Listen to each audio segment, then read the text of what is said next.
ओम श्री शक्ति नमः। ओम श्री शक्ति नमः। ओम श्री शक्ति नमः। राजा को पुत्र वध के लिए उद्यत देख मोहिनी का मूर्छित होना और पत्नी पुत्र सहित राजा रुक्मान का भगवान के शरीर में प्रवेश करना। वशिष्ठ जी कहते हैं, पुत्र का ये वचन सुनकर राजा रुक्मान ने उस समय संध्यावली के मुख की ओर देखा, जो कमल के समान प्रसन्नता से खिल उठा था। फिर मोहिनी की बात सुनी, जिसमें एकादशी को भोजन करो, पुत्र को न मारो, यदि भोजन न करना हो तो पुत्र का वध करो, यही बार बार आग्रह किया जा रहा था। नरश्रेष्ठ इसी समय कमल ने भगवान विष्णु अदृश्य रूप से आकाश में आकर ठहर गए। उनके अंग कांटे मेघ के समान श्याम थे। वे सब बावट निर्मल निर्दोष हैं। भगवान श्री हरि गरुड़ की पीठ पर बैठकर वहीं वीर धर्मांग राजा रुक्मांगद तथा देवी संध्यावली तीनों के धैर्य का अवलोकन कर रहे थे। जब मोहिनी ने पुण्य एकादशी के दिन भोजन करो की बात दोहराई, तब राजा ने हर्षयुक्त हृदय से भगवान गरुड़ ध्वज को प्रणाम करके पुत्र धर्मांग को मारने के लिए समसमाती हुई तलवार हाथ में ले ली। पिता को खड्गग्रस्त देख धर्मांग ने माता पिता तथा भगवान को प्रणाम किया। तदनंतर माता के उदार मुख पर दृष्टि डालकर राजकुमार ने अपनी गर्दन धरती से सटा ली।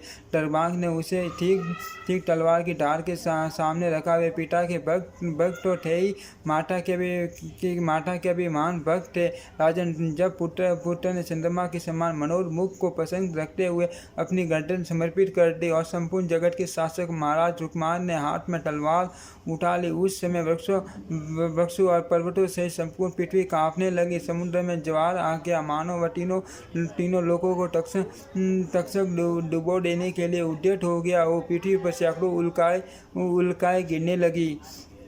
आकाश में बिजली चमक उठी और गड़गड़ाहट की आवाज़ होने लगी। मोहिनी का रंग फीका पड़ गया। उसने सोचा, जगत स्रष्टा विधाता ने इस समय मुझे व्यर्थ ही जन्म दिया। मेरा यह विमोह रूप विडंबना मात्र बनकर रह गया, क्योंकि इससे प्रभावित होकर राजा ने पाप नाशिनी एकादशी के दिन अन्न नहीं खाया। अब तो स्वर्गलोक में मैं टिंके के समान हो जाऊंगे। राजा में सत्वगुण एवं धैर्य अधिक होने से ये मोक्ष मार्ग को चले जाएंगे, किंतु मैं पापिनी भयंकर नरक में पड़ूंगी। नरश्रेष्ठ, इसी समय महाराज रुक्मान ने तलवार ऊपर उठाई। यह देख मोहिनी मोह से मूर्छित होकर धरती पर गिर पड़ी। राजा धैर्य और हर्ष से युक्त हो पुत्र का चंद्रमा के समान प्रकाश मान कुंडल मंडित मनोहर मुख में मस्तक काटना ही चाहते थे कि उसी समय भगवान श्री हरि ने अपने हाथ से उन्हें पकड़ लिया और कहा, राजन, मैं आप पर बहुत प्रसन्न हूँ। अब आप मेरे वैकुंठ धाम को चलो। अकेले ही नहीं, अपनी प्रिया रानी संध्यावली और पुत्र धर्मांग को भी साथ ले लो। तीनों लोगों के लिए